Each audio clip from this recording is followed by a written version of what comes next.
Seigneur Dieu des armées. Père, je te loue, je te glorifie, je te magnifie. Je te rends grâce, éternel Seigneur Dieu de toute gloire. Parce que ce matin encore, tu es présent au rendez-vous, ô Éternel.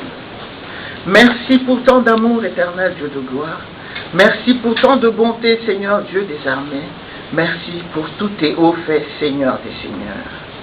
Voici le moment où toi, le véritable Saint, tu te lèves, éternel Seigneur Dieu de gloire, et tu t'avances au milieu de ton peuple, éternel Seigneur Dieu des armées, pour venir leur parler, Seigneur Dieu tout-puissant. Roi de gloire, laisse que je disparaisse en ce moment, Seigneur, mais que toi, le Dieu très haut, tu puisses t'élever, éternel mon Dieu et mon Père. Ô Dieu tout-puissant, éternel Père, mais encore, éternel Dieu des armées, la compréhension, éternel Seigneur Dieu des armées, spirituelle, dans nos cœurs, dans nos oreilles, éternel Seigneur. Ouvre notre entendement spirituel, éternel Seigneur, Dieu de gloire, mon Dieu et mon roi. Car toi, le véritable Saint, éternel Seigneur, tu as un but bien précis pour chacun d'entre nous. Seigneur, alléluia. Merci Jésus. Merci pour ta présence. Merci au toi le roi de gloire. Merci au Seigneur des seigneurs. Merci au toi le Dieu très haut. Alléluia. Père, ensemble nous acclamons ta présence.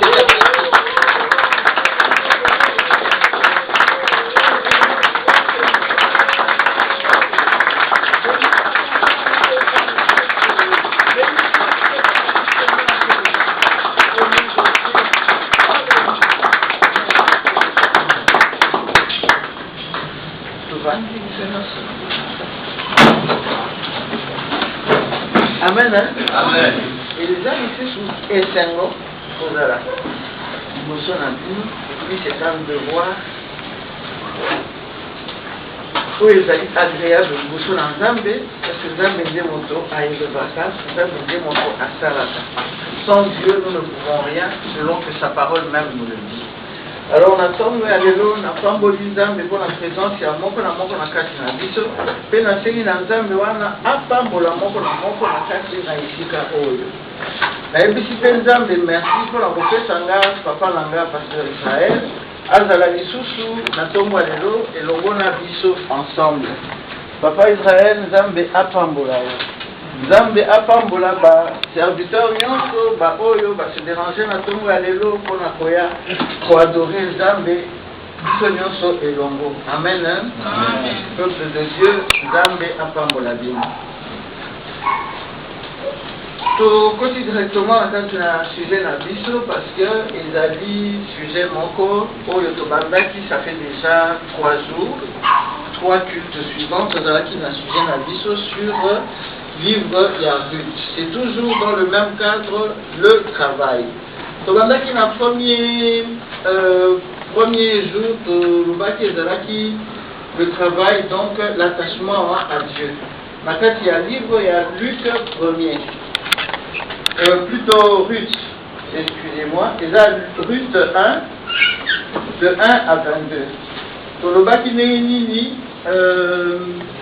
Ruth, Elimelech, plutôt le mari de Ruth, abimaki na mboka na bango, na Bethléem, pour na kokende.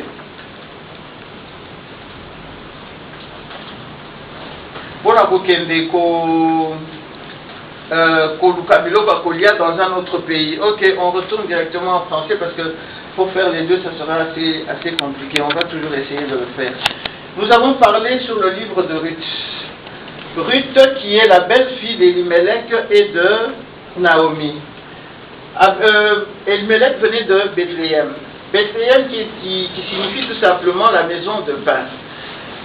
Elimelech, quand il a vu qu'il y a eu une sécheresse, une famine dans le pays, dans la contrée de Bethléem, il a pris toute sa famille, ils sont allés dans la contrée de Moab. Or, en prenant la famille, en les enlevant de la maison de pain qui est Bethléem, il les a amenés dans une ville de malédiction qui est Moab. Moab, c'est une malédiction devant l'Éternel parce que c'est une ville qui abrite les fils de Lot et de sa fille aînée. Donc, c'est déjà une malédiction. Et Elimelech a pris sa famille, ils sont allés jusque là-bas. Ils sont partis avec Naomi, qui est sa femme, qui était gracieuse, douceur, qui avait une grande douceur et une grande beauté, avec leurs deux fils, Maclon et Kiljon. Maclon qui signifie malade et Kiljon qui signifie languissant. Ils sont allés dans le pays de Moab. En quittant leur beau pays, ils sont allés se mettre dans la malédiction. Et c'est pourquoi, quelque temps après, on lit toujours dans le livre de Ruth du 1er au 22e verset, Elimelech mourut et Naomi resta seule avec ses deux enfants, ses deux fils.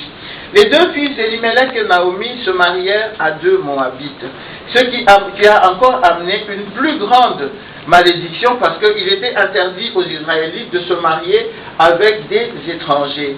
Et malheureusement, c'est ce qui a été fait avec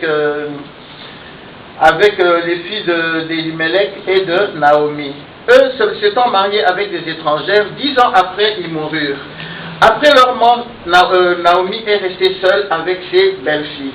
En étant restée seule avec ses belles-filles, elle a entendu dire que dans son pays, l'Éternel avait encore béni et le pain est revenu dans le pays du pain.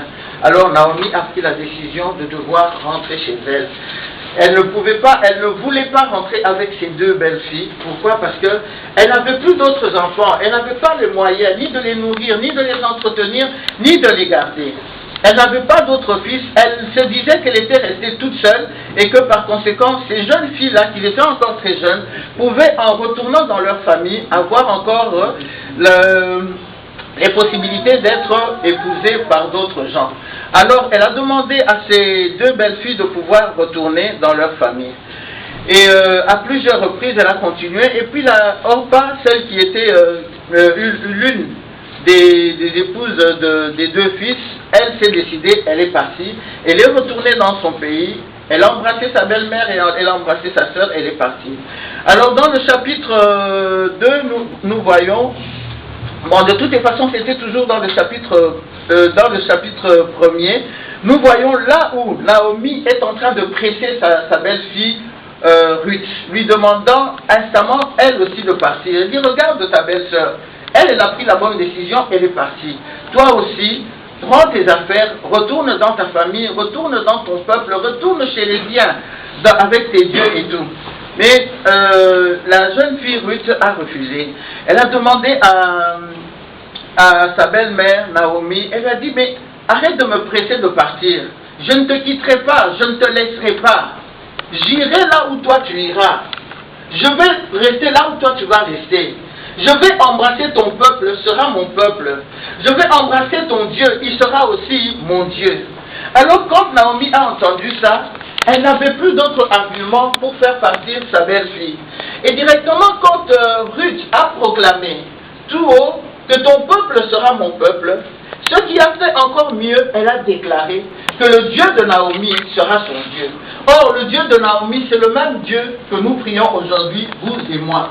C'est le Dieu qui a créé les cieux et la terre. Cette fille a renié à tout. C'est comme nous, quand nous allons accepter notre Seigneur Jésus-Christ, nous renions au diable et à ses œuvres. Alors nous embrassons notre Seigneur Jésus-Christ. Et de par là directement, nous entrons dans l'alliance avec Dieu par Jésus-Christ et toutes nos malédictions tombent par voie de conséquence. Tout ce qui doit être tombé, parce que tu as accepté Jésus-Christ, tu redeviens une nouvelle créature. C'est ainsi que pour Ruth aussi, la malédiction est tombée parce qu'elle a embrassé le Dieu de Naomi.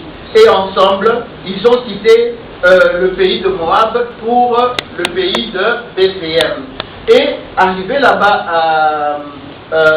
à Bethléem, Naomi s'est retrouvée toujours d'abord seule, ne sachant pas, ne connaissant pas, avec tout le temps qu'elle a fait de l'autre côté.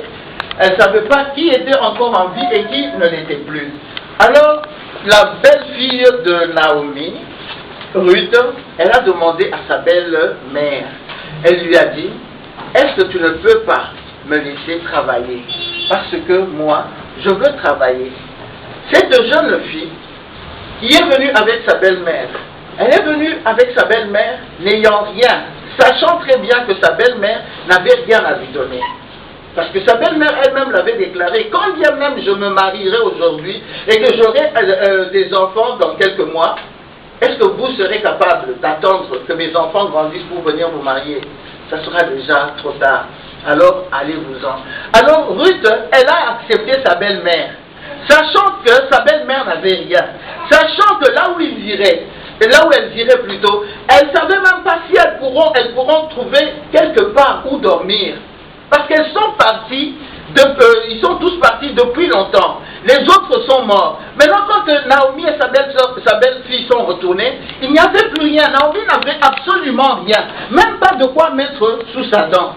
Alors, quand ils sont arrivés là-bas, Ruth a demandé à Naomi de la laisser aller travailler. Ici, c'est une belle leçon qu'on est en train de nous donner, à nous tous qui courons après Dieu, à nous tous qui cherchons l'Éternel. C'est vrai, il faut chercher Dieu, mais il faut d'abord commencer par le chercher sans un autre intérêt. Il faut le chercher parce que tu as envie de connaître ce Dieu-là, tu as envie de l'aimer, tu as envie d'être avec lui et tu as envie de travailler pour lui. Parce que Ruth ne s'est pas arrêtée là, elle est allée travailler. Sa belle-mère l'a conseillé et Ruth est partie, elle est allée travailler pour elle et sa belle-mère. Alléluia. Et comme Dieu était avec elle, et comme elle avait reçu la grâce de Dieu, parce qu'elle a accepté le Dieu de Naomi, elle est devenue une nouvelle créature. Et par conséquent, la grâce de Dieu était aussi avec elle. Et Naomi a trouvé grâce partout où elle allait. Elle est allée travailler. Elle croyait travailler dans un champ quelconque. Mais quand elle est arrivée dans ce champ-là, après avoir travaillé, elle a trouvé grâce encore une fois devant même les serviteurs, les moissonneurs de Boaz, parce que c'est dans le champ de Boaz qu'elle s'est retrouvée en train de travailler. Et nous avons vu que Boaz faisait partie de la famille d'Elimelech. Donc Boaz faisait aussi partie de la famille de Naomi. Ne le sachant pas, la belle-fille de Naomi est allée travailler, non à l'extérieur, mais toujours dans sa famille. Et c'est comme ça que le serviteur quand Ruth est allée demander pour du travail chez le serviteur que Boaz avait mis à la tête pour qu'il puisse surveiller les autres moissonneurs, celle-ci a trouvé grâce. Elle est allée très poliment, elle a demandé, permettez-moi de glaner et de ramasser des épis entre les gerbes derrière les moissonneurs. Et depuis ce moment-là où on lui a dit oui, elle ne s'est pas précipitée pour aller devant. Elle ne s'est pas précipitée pour aller couper les gerbes, les épis, ou les gerbes là où là où les moissonneurs n'étaient pas encore passés. Elle a gardé sa place, elle a gardé sa position. Là où elle est arrivée en arrière, elle suivait toujours les moissonneurs. Ici, l'Éternel voulait tout simplement nous montrer que n'importe quel service que tu puisses trouver, sache qu'il y a d'abord un chef sur chaque service. C'est comme dans chaque maison, il y a un chef dans chaque maison.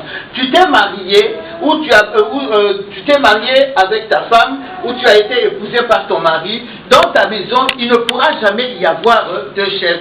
Il ne pourra pas y avoir ni ton beau-frère, ni ta belle-sœur. Il ne pourra pas y avoir ni ton beau-père, ni ta belle-mère. Il n'y a que ton mari qui sera le chef de ta maison. C'est la même chose que dans chaque service, c'est la même chose que dans la maison de l'Éternel, c'est la même chose que dans les assemblées de Dieu. Quand nous arrivons, nous savons que là où nous allons, si ce n'est pas nous-mêmes, par la grâce de Dieu, par l'ordre de l'Éternel, qu'il te demande d'ouvrir quelque part, alors tu seras obligé d'aller et de travailler là où tu vois que la vision de cette assemblée-là est en train de suivre avec la vision que Dieu t'a donnée à toi. Si vos deux visions ne partent pas dans le même chemin, il est inutile que vous travaillez ensemble parce que vous allez diverger en tout. Alors ici, Dieu était en train de nous montrer que Boaz, qui était le chef du champ, a mis un serviteur. Et ce serviteur-là devait surveiller tous les moissonneurs. Et après les serviteurs, il y avait les servantes. Après toutes les servantes, il y a eu qui? Il y a eu Ruth qui est arrivée. Et Ruth a dû suivre tout comme il le fallait. Parce que ici, on est en train de nous montrer quelque chose qui se trouve déjà d'ailleurs dans la Bible. C'est quoi? C'est de ne pas s'élever soi-même. Laisse que Dieu vienne t'élever. Laisse que Dieu te prenne de là derrière où tu es pour t'amener à la première place. Ne commence pas toi-même à courir et à chercher une première place, parce que tu risqueras d'aller t'asseoir à une place qui n'est pas à toi, et ça sera une honte qu'on vienne te dire lève-toi de là, car celui qui doit occuper la place est arrivé, et que devant tout le monde tu dois encore être obligé de te mettre derrière. Alors c'est pourquoi on dit que toute élévation vient de Dieu. Si tu choisis Dieu, si tu cours après Dieu, sans intérêt et sans rien, rien que par amour pour Dieu, tu verras que l'Éternel, lui aussi, va faire quoi? Il va être avec toi. Ici, quand nous regardons, nous allons voir que, toujours dans le deuxième chapitre, que Boaz, quand il est arrivé, il a directement remarqué Ruth. Pourquoi Boaz a remarqué directement Ruth? Parce que Ruth était là sans se fatiguer. Elle travaillait, elle a continué de travailler. Et le serviteur qui gardait les autres a même donné le témoignage à Boaz, son chef. Elle a dit, et depuis ce matin qu'elle est venue, elle a été debout jusqu'à présent et ne s'est reposée qu'un moment dans la maison. Donc cette fille ici a été tenace dans son travail, parce qu'elle savait ce qu'elle voulait, parce qu'elle savait ce qu'elle devait faire, et elle savait ce qu'elle cherchait. Elle cherchait de quoi manger pour elle et sa belle-mère. Elle cherchait à plaire à tous ceux avec qui elle pouvait être en accord. Pour quelle raison? Parce que si tu plais aux autres aussi, c'est que ce qui veut dire que vous allez tous travailler dans l'harmonie. Si tu déplais aux autres, vous n'allez pas travailler dans l'harmonie. Vous allez travailler en désordre. Parce qu'il y aura un groupe là-bas, un groupe ici, un autre groupe là-bas. Parce que celui-là n'aime pas celui-là, celui-là n'aime pas celui-là, et ça va créer un désordre. Mais cette fille Ruth a montré que, en travaillant en harmonie, tu auras la grâce de tout le monde. Et Boaz a remarqué que cette fille-là, elle était vraiment en train de travailler dans l'harmonie. Elle était en train de travailler durement. Elle ne s'est pas privée de traiter durement son corps, comme Paul nous le dit, que lui, il a traité son corps durement. Ruth a traité son corps durement. Imaginez depuis le matin, quand on dit ramasser, ça veut dire se courber. Elle était courbée et elle ramassait. Mais elle ne s'est pas fatiguée. Elle n'a pas crié j'ai mal au dos. Elle n'a pas crié il y a mes reins qui me font mal. Elle n'a pas dit j'ai mal aux jambes. Elle a travaillé du moment du matin où elle était là jusqu'au moment de repos. Elle se reposait juste un peu. Ce qui veut dire qu'elle a laissé les autres serviteurs, elle a laissé les autres servantes encore en train de se reposer. Elle a recommencé encore à glaner, à ramasser là où elle s'était arrêtée. Amen. Hein? Amen. Et c'est ainsi que Boaz l'a remarqué. Boaz a d'abord remarqué le travail qu'elle faisait. Boaz l'a remarqué pourquoi? Parce que cette femme était à son poste. Toi et moi aujourd'hui, est-ce que nous sommes à nos postes? Quand Jésus viendra, parce que nous pouvons prendre Boaz comme si c'était Jésus qui venait d'arriver directement devant nous, est-ce qu'il nous trouvera en train de travailler? Lui-même a demandé, quand je reviendrai, trouverai-je encore la foi? Si déjà nous ne travaillons pas, ça donne des signes de faiblesse dans notre foi. Est-ce que Jésus nous trouvera en pleine œuvre quand il reviendra? Parce que son retour, il est sûr, il reviendra. C'est à nous de nous tenir prêts. Qui d'entre nous est en train de préparer son lendemain? Parce que tous nous préparons ce que nous allons vivre sur cette terre. Nous oublions que la terre n'est pas à nous. Nous ne sommes pas des terriens. Nous sommes des gens célestes. Donc nous passerons. Nous ne faisons qu'un passage ici sur terre. Nous sommes sur la terre pour une mission bien déterminée. C'est pourquoi je dis chaque fois que nous sommes tous des travailleurs. Nous sommes tous des serviteurs de Dieu. Parce que Dieu a mis dans chacun d'entre nous quelque chose pour son œuvre.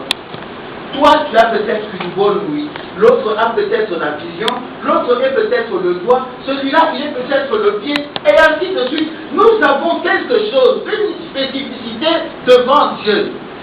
Nous sommes tous serviteurs. Chacun, avec ce qu'il a, il peut venir mettre la main à la pâte et faire quoi? Et faire avancer l'œuvre de Dieu. Amen. Hein? Amen. Ça, c'était encore dans le deuxième chapitre de Ruth. Alors, comme Naomi avait trouvé grâce devant Boaz, vous avez remarqué qu'elle est partie là-bas comme une étrangère. Et après, elle s'est fait servante. Pourquoi? Parce qu'elle est venue derrière les... Elle n'était même pas servante, elle était derrière les servantes. Elle s'est mise à glaner. Mais quand Boaz est venu, quand Boaz a vu comment cette femme travaillait, il a pris en sympathie. Il ne l'a pas appelée ni servante ni quoi que ce soit. Boaz l'a appelée ma fille. Parce qu'il a dit à Ruth, écoute ma fille, ne va pas glaner dans un autre champ. Ne t'éloigne pas d'ici et reste avec mes servantes. Donc elle a déjà eu une élévation. Pendant que les serviteurs sont allés puiser de l'eau pour qu'ils boivent, le chef lui a dit, et quand tu auras soif, tu iras boire dans l'eau qu'ont puisé les serviteurs. Donc directement Naomi a monté de grade. Directement Naomi a été élevée. Elle est devenue une fille de la maison. C'est la même chose pour toi, c'est la même chose pour moi. Si tu veux que Dieu puisse t'élever, il faut que Dieu te voie dans son œuvre. Si tu veux que Dieu s'occupe de tes affaires, il faut que toi aussi tu saches t'occuper des affaires de Dieu. Amen, hein? Amen. Si tu t'occupes des affaires de Dieu, il sera présent dans tes affaires. Mais si tu délaisses les affaires de Dieu, lui aussi va te délaisser parce qu'il veut que chacun soit à sa place et que chacun soit à son service comme lui-même le veut. Nous avons remarqué, nous avons vu toujours dans ce qui concerne le chapitre 2, là où nous avons lu que c'était dans le livre de Deutéronome 18.3, là où il nous a été parlé de quoi? Du serviteur et de l'offrande. Nous avons vu dans le livre de Deutéronome 18.3 que les serviteurs, les sacrificateurs n'avaient pas d'héritage dans Israël. L'héritage des sacrificateurs, c'était ce que les enfants de Dieu, les enfants d'Israël, amenaient comme don auprès de Dieu. Et dans cela, l'Éternel a dit qu'on puisse leur enlever l'épaule, la mâchoire et l'estomac. On a prévu cela pour les sacrificateurs. Aujourd'hui, nous pourrons appeler les sacrificateurs tous ceux qui sont en train de servir Dieu, qui ont la charge d'une bergerie pour pouvoir garder les brebis de Dieu. Alors, dans ce qu'ils devaient recevoir, nous avons constaté ceci, que l'épaule, on leur donnait l'épaule d'un bœuf, d'un mouton, de tout ce que les gens pouvaient offrir. On leur a donné l'épaule. L'épaule signifiait tout simplement que on leur donnait quelque chose pour qu'ils puissent avoir le poids, la force de porter la charge qui était l'arche de Dieu. Aujourd'hui, l'arche de Dieu, c'est l'église où nous nous trouvons. C'est l'église locale. Il faut savoir supporter l'église sur tes épaules. C'est pour ça qu'on leur avait donné de commencer à prendre les épaules. Après, on leur a dit qu'il fallait qu'ils prennent aussi la mâchoire. La mâchoire qui signifie tout simplement la bouche. La bouche, c'est pour parler au peuple de la part de Dieu. Et non pas pour parler au peuple de ce que toi tu as rêvé, de ce que toi tu as pensé, de ce que toi tu veux parler. Non, on leur a donné pour qu'ils puissent parler de la part de Dieu. Ensuite, on leur a donné l'estomac. L'estomac, c'est quelque chose qui emmagasine. Toute la nourriture que tu vas manger va se retrouver dans l'estomac. Et si vous remarquez bien, quand quelqu'un a envie de crier, s'il crie sur le gosier, le son ne va pas bien sortir. Mais s'il crie à partir de l'estomac, vous verrez que des grandes choses, des grands cris vont sortir de lui. Et c'est pourquoi il est dit que l'estomac, c'est pour que tu puisses emmagasiner. Et que tu emmagasines beaucoup. Que les secrets des enfants de Dieu, ceux qui viennent faire les cures d'âme chez toi, tu ne puisses pas les sortir, mais que tu les gardes. Tu ne peux en rendre compte qu'à Dieu. Tu n'as pas besoin d'aller rendre compte à ton voisin, à ta voisine, à ta femme, à ton époux ou à tes enfants. des secrets que les enfants de Dieu sont en train de te confier. C'est là que nous sommes arrivés au verset, à peu près au verset 7. Et nous avons continué sur le verset 8 et 9 du chapitre 2, et nous avons parlé de ce que Dieu veut d'un bon serviteur. Un bon serviteur est celui qui écoute son maître. Quand il lui a dit qu'il n'abandonne pas le champ là où tu es, ne va pas glaner ailleurs. Ruth a entendu la voix de Boaz et elle est restée en train de glaner avec les serviteurs et les servantes de Boaz. Ruth ne s'est pas mise en exergue devant les gens, mais Ruth est restée à sa place. Elle a travaillé avec toute l'équipe en harmonie et après elle est devenue un enfant de la maison. Je crois que cela aussi, nous l'avons déjà vu. Ensuite, Boaz, avant de partir, il a défendu à ses serviteurs de toucher Ruth, c'est-à-dire de l'inquiéter. Ici, c'est Dieu avec nous. Dieu, quand il nous a pris en charge, il a interdit à toute personne, à toute chose, même au diable, de nous toucher. Est-ce que nous sommes en train de nous suivre et de nous comprendre? Amen. Dieu a interdit qu'on nous touche, parce que nous sommes devenus ses enfants. Donc personne n'a le droit de nous toucher, personne n'a le droit de nous bousculer, personne n'a le droit de nous inquiéter. Mais qu'est-ce qui fait que le diable vienne nous toucher et qu'il vienne nous inquiéter? C'est parce que nous quittons, nous sortons de la volonté de Dieu et nous allons faire notre propre volonté. Alors nous ouvrons la porte et le diable se permet maintenant de venir nous toucher et de nous inquiéter. Mais si nous gardons la vérité de Dieu, je ne pense pas que le diable aurait eu le courage de venir, de nous forcer et de venir entrer encore dans nos vies. C'est pourquoi à chaque fois, la Bible nous dit que nous puissions retourner à Dieu, que nous puissions nous repentir, afin que nous soyons en règle avec Dieu, et que Dieu puisse encore nous garder. Amen. Amen. Et dans le 12e verset, l'Éternel est en train de dire que, plutôt, la parole de Dieu dans le 12e verset est en train de nous montrer que Dieu, il est toujours celui qui paye. Il paye toute personne qui va travailler pour lui. Il paye toute personne de tout ce que tu vas faire. Que tu aies travaillé, que tu n'aies pas travaillé, sache que devant Dieu, tu auras un salaire. Mais un salaire que tu auras selon ce que tu as fait. Si tu as mal fait, tu seras payé avec une belle punition en conséquence de ce que tu as fait. Si tu as travaillé et que tu as plu à l'Éternel, il va te payer avec les bonnes choses qu'il devait te donner. Donc chez Dieu, il ne faut pas oublier, même un tout petit bienfait, c'est tout à fait la même chose comme un tout petit mal fait. Parce que chez Dieu, il n'y a pas de grand, il n'y a pas de petit péché.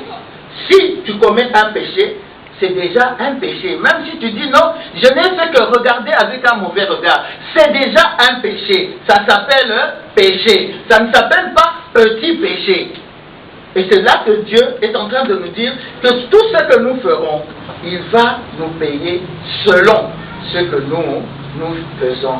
Et Dieu est venu, il a consolé Naomi, parce que c'est vrai, sa parole nous le dit encore, que lui seul est le vrai consolateur. Qu'il est là pour nous consoler, pour nous combler, pour faire de nous des enfants de joie, parce que Dieu n'a pas prévu un plan de malheur pour nous.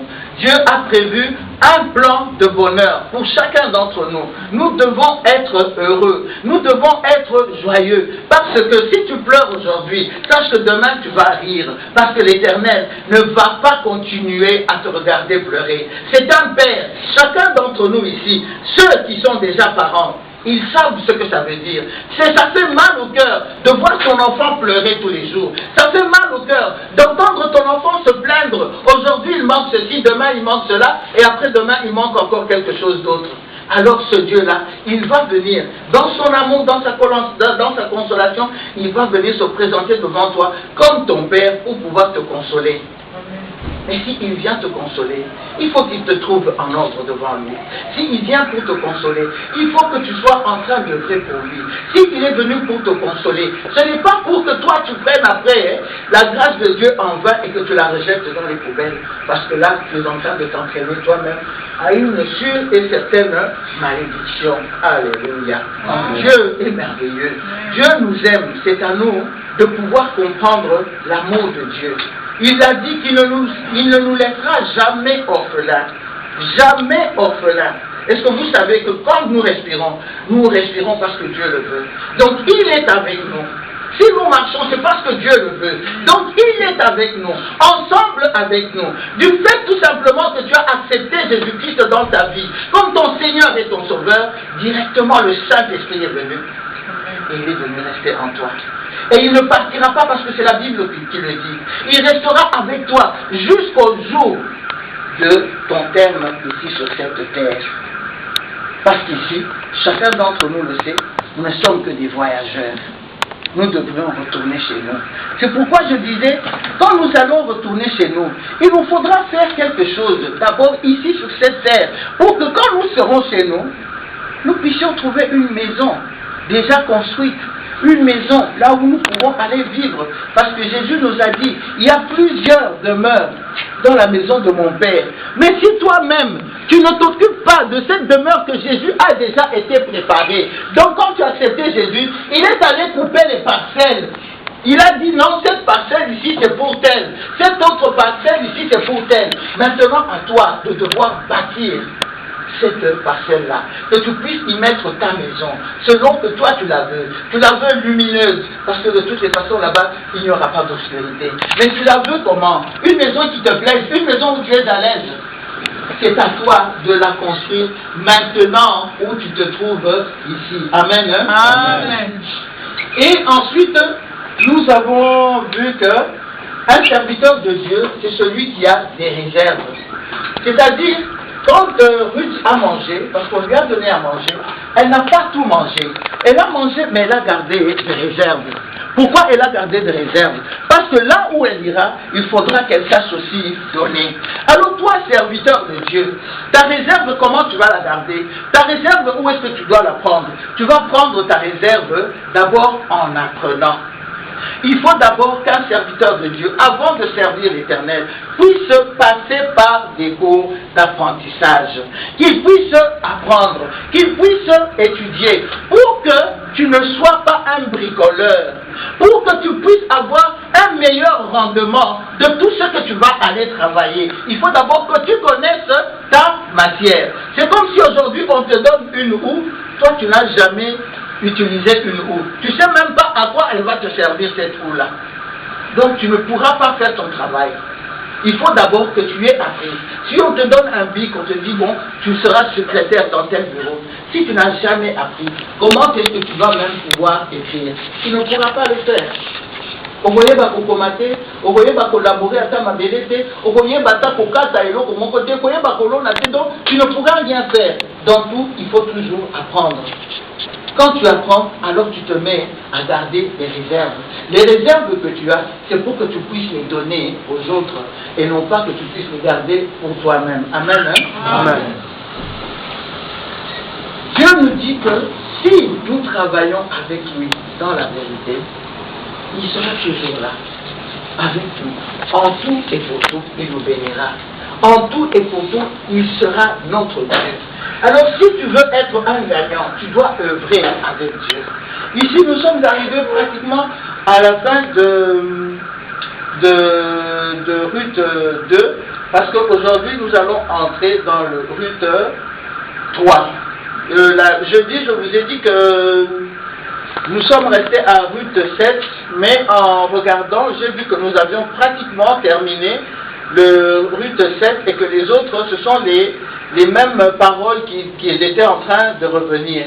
Alors, tout ce que je voulais faire voir, tout ce que je voulais faire savoir, c'était que dans les lorges que Ruth a pu avoir, elle a pu avoir 22 litres d'orge.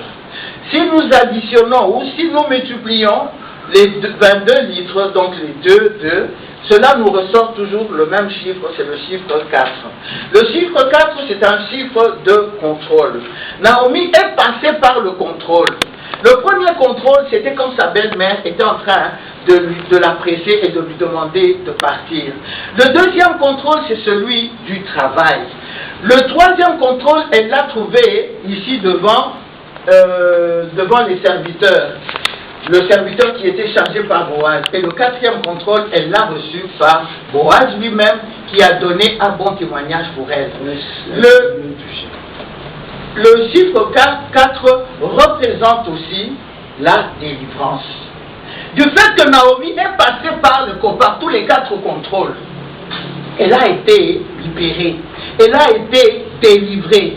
Ce qui veut dire qu'elle est devenue une vraie enfant d'Israël. Oh Jésus. Si vous compreniez ce que la Bible est en train de vous expliquer, vous battrez les mains. Parce que si vous avez été trouvé juste dans le contrôle de Dieu, c'est-à-dire que l'Éternel est avec vous. Est-ce que vous êtes passé par le contrôle? Est-ce que Dieu vous a trouvé juste? Si Dieu vous a trouvé juste, c'est qu'il est avec vous. C'est qu'il marche ensemble avec vous. Parce que le contrôle ne peut venir que de Dieu. Le diable n'a pas besoin de venir contrôler si tu appartiens à Dieu. Le diable va venir te contrôler pour voir si tu lui appartiens à lui. Et quand il va trouver ses critères à lui en toi, alors lui aussi va te faire passer dans son camp à lui. Mais ici, nous parlons de la parole de Dieu. Nous parlons de ce Dieu-là qui vient pour libérer. Nous parlons d'un Dieu qui vient pour bénir. Nous parlons d'un Dieu qui vient te donner ce que toi tu n'avais pas, ce que toi tu étais en train d'aspirer. Ce Dieu-là est venu pour te le donner. Mais toutefois, il faut que tu passes par son contrôle pour que tu puisses être trouvé apte. Alléluia. Amen. Et partout où tu iras, on te dira toujours que tu es le bienvenu. Parce que tu auras passé le contrôle de Dieu. Mais aujourd'hui, l'Éternel est en train de dire, reste dans le champ de Jésus, car c'est là que se trouve ta bénédiction. Nous avons vu dans le livre de Hébreux 31, 10, je crois, là où la Bible nous disait que c'était mauvais de tomber entre les mains du Dieu vivant. Amen. Amen. Alors aujourd'hui, ne quittons pas, mais restons dans les mains de Dieu. Parce que si tu tombes, il y aura quelqu'un qui va venir te rattraper. Avant même que tu n'arrives par terre, il va te rattraper pour que lui puisse te faire tomber encore plus fort afin de te fracasser et les côtes et tout ce que tu peux avoir. Amen. Hein? Amen. Et aujourd'hui, nous entrons dans le dernier passage, si Dieu nous le permet. Nous allons entrer dans le Naomi 3 et 4 aujourd'hui. Et là, nous allons voir, notre thème d'aujourd'hui sera la récompense d'un serviteur fervent. Amen. Nous commençons alors dans le livre de Naomi 3. Du 1er au 18e verset, je lis au nom du Seigneur.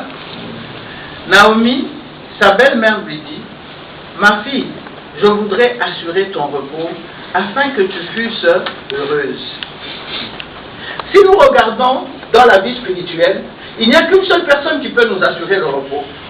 Il n'y a qu'une seule personne qui peut nous rendre heureuses.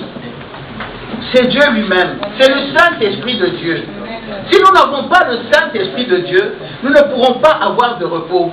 Parce que nous serons dans la tourmente. Mais si nous avons l'Esprit Saint, celui-là même nous mènera dans le repos, parce qu'il veut que nous nous reposions et qu'il puisse nous rendre heureux. Personne ne peut être heureux de lui-même. Car beaucoup se sont dit, si j'ai beaucoup d'argent, je serai heureux. Si j'ai beaucoup d'argent, je vais m'acheter beaucoup de maisons, je vais marier beaucoup de femmes et j'aurai beaucoup d'enfants. Et moi, je suis en train de te dire que plus d'argent tu auras, plus de problèmes tu auras. Plus de femmes tu auras, plus de difficultés à les gérer tu auras. Et plus d'enfants tu auras, et moins tu pourras les éduquer. Si tu as plusieurs femmes, tu ne pourras pas les rendre toutes heureuses. Donc, quelque part, elles vont se former contre toi. Et elles pourront même t'empoisonner. Si tu as plusieurs enfants, tu ne pourras pas les gérer tous. Donc tu ne pourras pas leur donner à tous une bonne éducation. Parce que tu auras le travail de pouvoir d'abord gérer tes propres femmes, gérer tes finances. Et qu'est-ce que tu vas faire de tes enfants?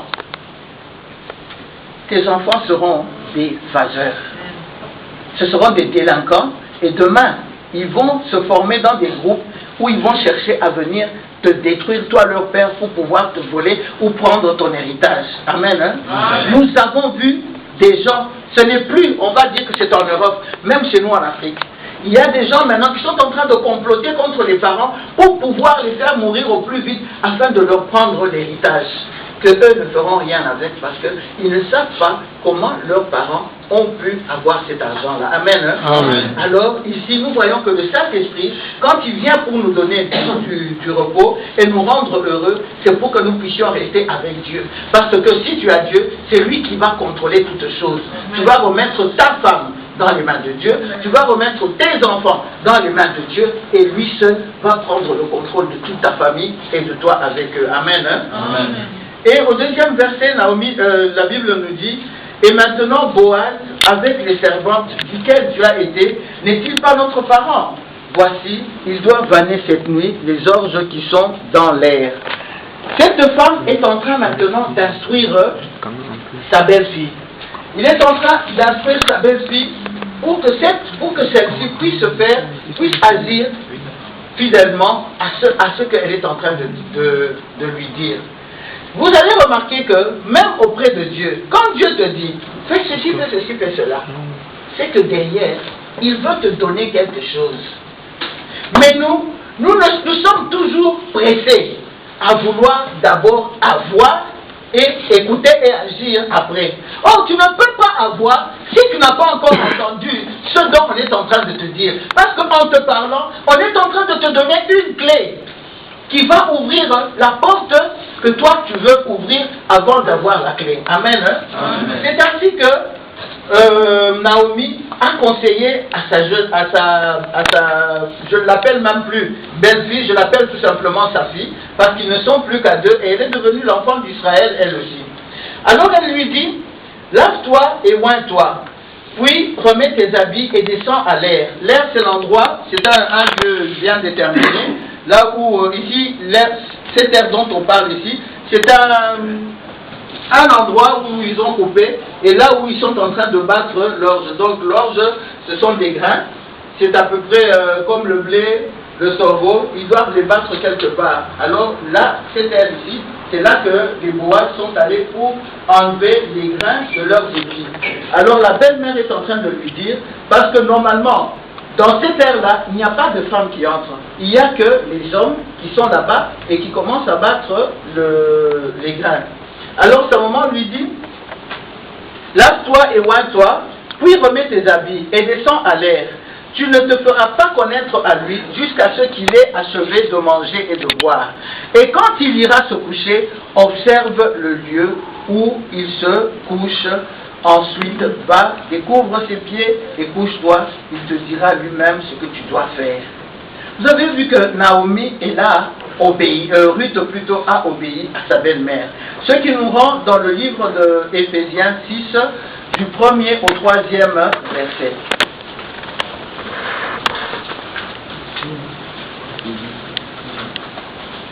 Éphésiens 6, du 1er au 3e verset, je lis au nom du Seigneur. Amen. Enfants, obéissez à vos parents, selon le Seigneur, car cela est juste. Honore ton père et ta mère, c'est le premier commandement avec une promesse, afin que tu sois heureux et que tu vives longtemps sur la terre. Amen. Hein? Amen.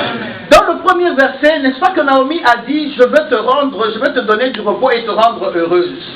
Maintenant, si Ruth n'obéit pas à sa belle-mère, comment pourra-t-elle être heureuse? Parce que c'est cette belle-mère qui est devenue sa maman à elle. Donc cette belle-mère est devenue la parente de Ruth. Si Ruth obéit à la parole de sa maman, elle va être heureuse, elle sera bénie et elle vivra longtemps sur la terre. C'est la même chose que nous. Toi et moi, nous n'obéissons pas à Dieu. Parce que si nous obéissons à Dieu, nous allons avoir des bénédictions qui sont en train de suivre l'obéissance. Parce que l'obéissance vaut plus que les sacrifices. Donc si tu obéis à Dieu, tu auras beaucoup plus que si tu t'amusais tout simplement à offrir des sacrifices à Dieu. Parce que Dieu veut, dans toutes choses, que chacun de nous puisse lui obéir. Et vous allez voir par la suite que cette fille qui a pu obéir est devenue la mère de notre Seigneur Jésus-Christ. Donc, l'ancêtre de Jésus, c'est cette jeune fille qui fut malédiction et qui aujourd'hui est devenue bénédiction. Amen. Amen. Si nous regardons dans le livre de Proverbes 15, 33,